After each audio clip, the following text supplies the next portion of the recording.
আসসালামু আলাইকুম প্রিয় শিক্ষার্থী বন্ধুরা, আমরা ইতিমধ্যেই প্রায় 5 ধরনের এমসিকিউ টাইপ কমপ্লিট করেছি। তো এখন আমরা পরবর্তী টাইপ অর্থাৎ সাধারণ সেটের কিছু অঙ্ক দেখব।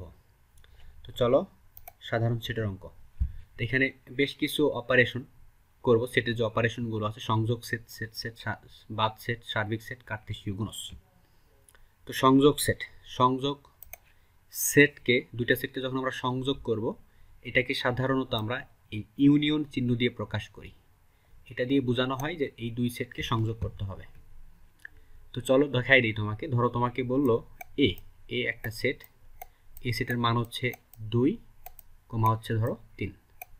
এই হচ্ছে গিয়ে দুইটা উপাদান এ সেটে। আর একটা হলো বি সেট, তো বি সেট ধরো সাপোজ 2, কমা হচ্ছে গিয়া 5, 2,5। এই হচ্ছে বি সেটের দুটো উপাদান।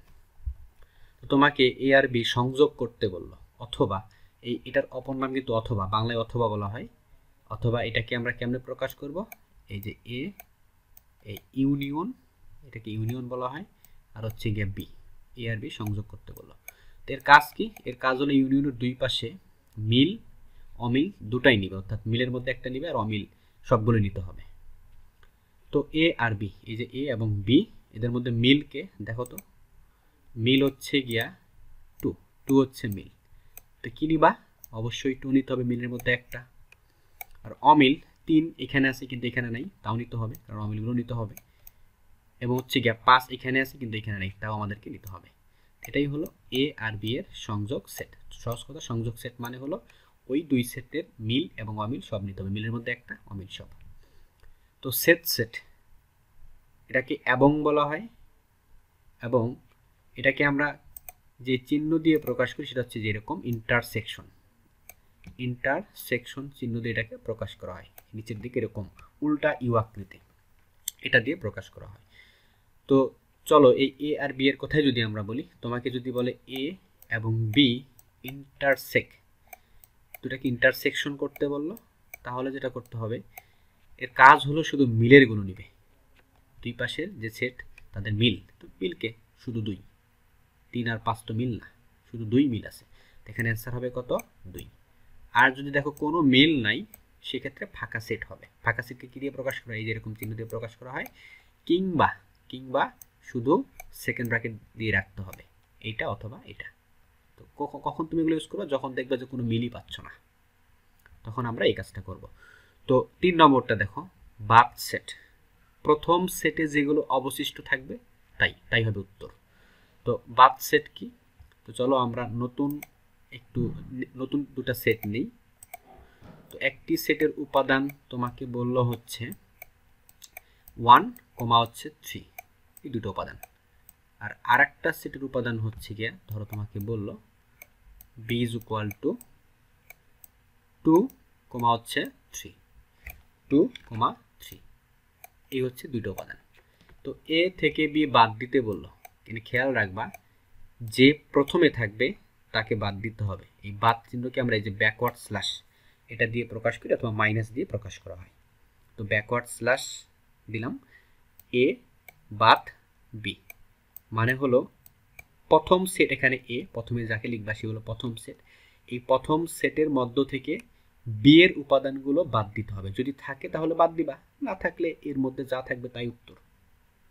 তো চলো আমাদেরকে এর মধ্যে কি কি আছে আমরা উপরেই থেকেই লিখে ফেলি, দুইবার লেখার দরকার নেই। এখানে 1 আছে, 3 আছে এই সেটের মধ্যে। তো কি বাদ দিতে বলতেছে? তারা আমাদেরকে বাদ দিতে বলতেছে এখান থেকে 2 বাদ দিতে বলতেছে। তো এর মধ্যে কি 2 আছে? 2 তো নাই, সুতরাং 2 তো বাদ যাচ্ছে না, এটাই এরকম ভাবেই থাকবে। এরপর 3 বাদ দিতে বলতেছে, এখানে কি 3 আছে? হ্যাঁ, তার মানে আমাদের প্রথম সেট থেকে এই 3টার হবে না, 3 বাদ। তাহলে কে থাকবে? শুধু 1 থাকবে, শুধু 1 হবে উত্তর। তাহলে এ বাদ বি মানে হলো প্রথম সেট থেকে পরের উপাদানগুলো বাদ দিতে হবে। যদি প্রথম সেটে থাকে তাহলে বাদ যাবে, আর যদি প্রথম সেটের মধ্যে সেগুলো না থাকে তাহলে প্রথম সেটের গুলোই উত্তর হয়ে যাবে। অর্থাৎ প্রথম সেটের মধ্যে যেগুলো অবশিষ্ট থাকবে সেগুলোই হবে আমাদের উত্তর। এটাই গেল বাদ সেট। তো সার্বিক সেটটা কি হবে? চলো একটু দেখে আসি সার্বিক সেট। তো সার্বিক সেটটা কেমন হবে? সার্বিক সেট তোমাকে ধরো এরকমভাবে দিল, বলল হলো এ প্রাইম বা এ কমপ্লিমেন্ট, এটা বলুক কিংবা এটি বলুক একই কথা, এ প্রাইম অথবা এ কমপ্লিমেন্ট। এটাকে কিভাবে লেখা যায়? এটাকে লেখা যাবে এই যে সার্বিক set U, universal set minus হচ্ছে গিয়া এ, এটা করতে হবে, এই জাস্ট মাইনাসের কাজটা করতে হবে, অথবা মাইনাস না দিয়ে তুমি এটাকে ওই যে বাদ সেটের মতো করে এখানে তুমি ব্যাকওয়ার্ড স্ল্যাশ ইউজ করতে পারো। একই মাইনাস আর ব্যাকওয়ার্ড স্ল্যাশ একই ঘটনা, অর্থাৎ বাদ দিতে বলতেছে। এটা হচ্ছে এর কমপ্লিমেন্ট। তো ইউ এর মানটা দেওয়া থাকবে, তোমাকে টেনশন করার দরকার নেই, ইউ এর মানটাও তারা তোমাকে দিয়ে দিবে এবং এর মানটাও তোমাকে দিয়ে দিবে। ধরো ইউ এর মানটা হচ্ছে 1 থেকে শুরু করে 7 পর্যন্ত, আমি এভাবে সংক্ষেপে লিখলাম 1 থেকে 7 পর্যন্ত, আর এর মান হচ্ছে গিয়ে ধরো 2 আর হচ্ছে 3, এই দুইটা।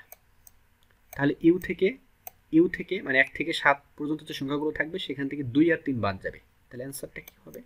এর কমপ্লিমেন্ট। অর্থাৎ ওই এর উপাদানগুলোই হবে না, বাকি সবগুলো হবে। এর নিজের উপাদানগুলো 2 3, ওই 2 3 বাদ দিয়ে সার্বিক সেট যেটা থাকবে, ইউনিভার্সাল সেট যেটা থাকবে তার সবগুলোই হবে, 2 আর 3 বাদ যাবে। তো অ্যান্সার কি হবে? অ্যান্সার হবে হচ্ছে গিয়া 1 হবে, 2 3 হবে না, 4 5 6 7, অর্থাৎ 1 হবে, 2 3 বাদ দিয়ে বাকি 7 পর্যন্ত বাকিগুলো হবে। এটা হচ্ছে এর কমপ্লিমেন্ট, এটাই হচ্ছে আমাদের সার্বিক সেট। এরপরে দেখো কার্তেশীয় গুণজ। কার্তেশীয় গুণজ, তো কার্তেশীয় গুণজটা কি? এটা হলো কত রকমভাবে জোড়া বাঁধা যায় সেই ব্যাপারটা। তো সহজ একটা ব্যাপার। তো জোড়া বাঁধা বলতে তোমাকে ধরো এরকমভাবে দিল, তোমাকে একটা সেট দিল, ধরো এ সেটের মান দিল তোমাকে কত, ধরো 1, হচ্ছে 2। আরেকটা সেট বি সেটের মান হচ্ছে গিয়ে এ, বি, এ, হচ্ছে বি, এই হলো দুইটা সেট। তো বললো এ ক্রস বি, ক্রস মানে হলো তাদেরকে কার্তেশীয় গুণজ করতে হবে, তাদের মধ্যে কতভাবে জোড়া বাঁধানো যায়, ক্রমজোড় তৈরি করা যায় সেটা করতে হবে।